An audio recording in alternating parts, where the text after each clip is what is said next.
இந்த 4 ஆண்டு காலத்தில் வேடசந்தூர் சட்டமன்ற தொகுதி மக்களுக்கு ஏதாவது ஒரு பெரிய திட்டத்தை கொண்டு வந்திருக்கிறாங்களா?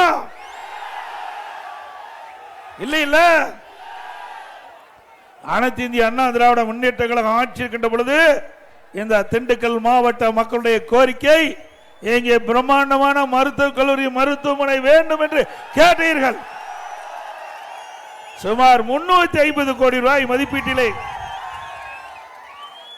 அற்புதமான அரசு மருத்துவக் கல்லூரி மருத்துவமனை கொண்டு வந்து இங்க இருக்கின்ற ஏழை மக்களுக்கு அந்த அரசு மருத்துவமனையின் மூலமாக அற்புதமாக சிகிச்சை அளிக்கக்கூடிய மருத்துவமனையை கட்டிய அரசாங்கம் அண்ணா திமுக அரசாங்கம். சுமார் 350 கோடி.